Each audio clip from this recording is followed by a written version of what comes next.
I really didn't want to do this review.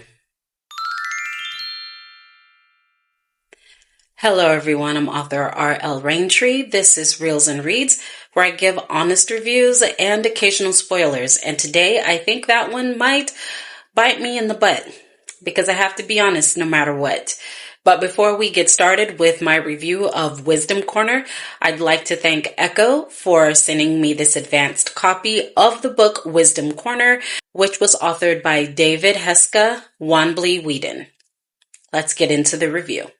This book was marketed to me as a crime thriller, but instead it felt more like a young adult history lesson. Now, the author is award-winning, and there aren't very many Indigenous authors out there who win awards or who even have a good head start like this. So it really it's really upsetting me to have to give this type of review for this book. I know what it was trying to be. I know what I was told it would be, and I could see where it was going, but it made a left turn at Albuquerque. Now, I'm always a fan of slow burns, whether they be criminal or horror or romance. I love it when an author likes to build up ambiance or give us all the information we need so that when we get to the action, we can just speed it up. Like having to eat the salad before we get to the steak, it's worth it if the steak is perfectly cooked. Unfortunately, that's not the situation with this story. What we got was a history lesson that made it feel like the book was geared toward people who are unfamiliar with Indigenous culture, Indigenous history. Even if you're from a tribe that is in a different part of the United States or North America than the tribes mentioned in this book, for example, Choctaw like myself or California Indian, it still feels like stuff that we all know. I mean, in general, as Indigenous Americans, there are things that we know. We know about boarding schools. We know about the most famous chiefs across the Indian country, I should say.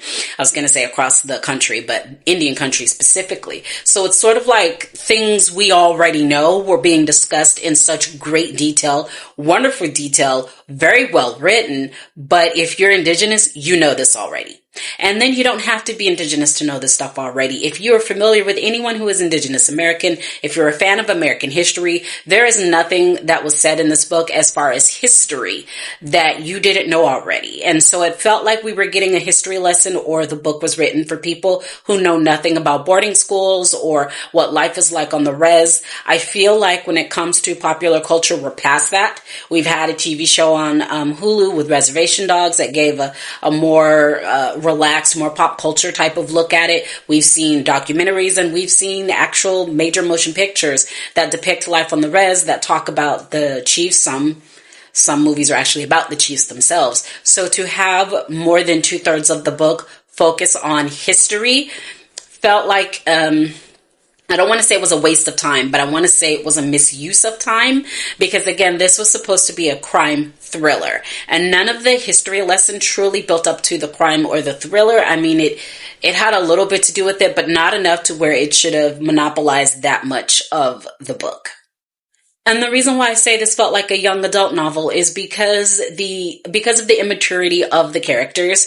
I mean, there's a person that's supposed to be trying to solve a crime. There's very little that I can tell you. I'm not avoiding the synopsis. There's very little I can tell you without ruining the book for you. But the very adult, very grown up, very mature main male character is acting like he's 13 years old, with fist fighting, bar fights, and running up on other people's crews, that sort of thing. It's like, what are you, 12?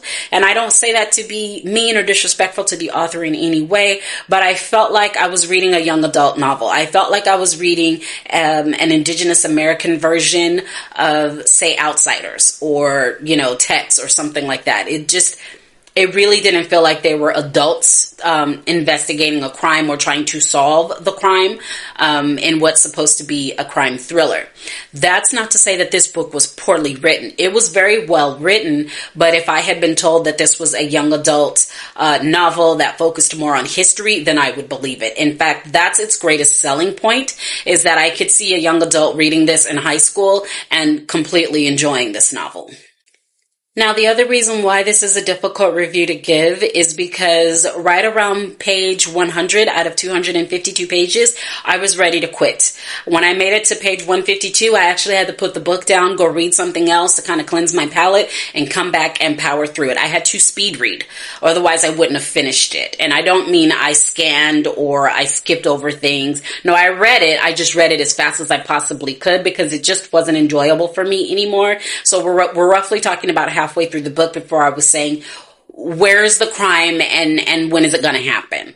There also was a hokey ghost character that reminded me of a friend of mine from college named Dallas Goldtooth. And if you remember his character in Reservation Dogs, then you know exactly what I'm talking about. It's this hokey ghost character who's out of touch with the way things are nowadays because he died so long ago. And the main male character talks to him from time to time as he's trying to solve a murder. But it came off really really hokey and really cheesy and not quite in line with the thriller at hand, with the crime at hand, with the way that the book started. The book began with a sense of maturity, something along the lines of his and hers, that sort of seriousness and maturity to it. But instead what we got was immaturity, a focus on Indigenous American history, and then all of a sudden here comes the hokey ghost character.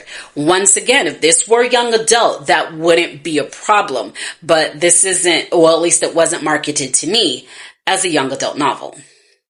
That being said, if you are an Indigenous American person who is not familiar with history, you don't know anything about boarding schools, you don't know anything about Northern Plains Indian, you will definitely get a lot out of this book. So I do recommend it to people who don't know whether they're Indigenous or not.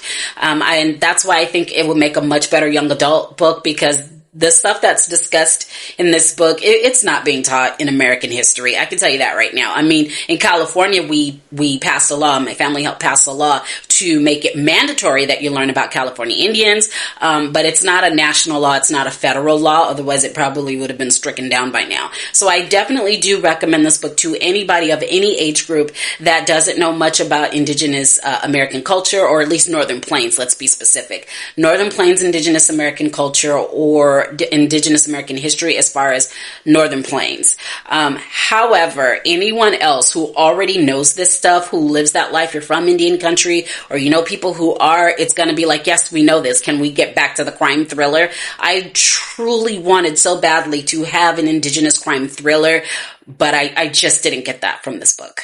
When you take all of that and add to it the fact that the pacing was really slow, and I don't mean slow burn, I mean, we're talking about to the fourth quarter of the novel before we really start to get down to the meat and potatoes, and that's simply too slow for me. Also, the plot sort of meandered. Like every time it felt like we were about to focus on the crime and the thrilling part of the novel, we went back into the history lesson. So although it pains me to say this, the day that this novel is being released, by the way, I have to give this rating 2 stars. It just doesn't live up to its promise. It's marketed to the wrong people, and it definitely needed a lot more editing and a lot more tightening up. This book comes out today, July 6th.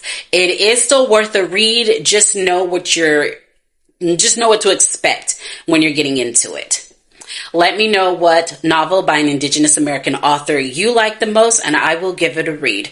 Once again, my name is author R.L. Raintree. This has been Reels and Reads. Don't forget to subscribe, and thank you so much for watching.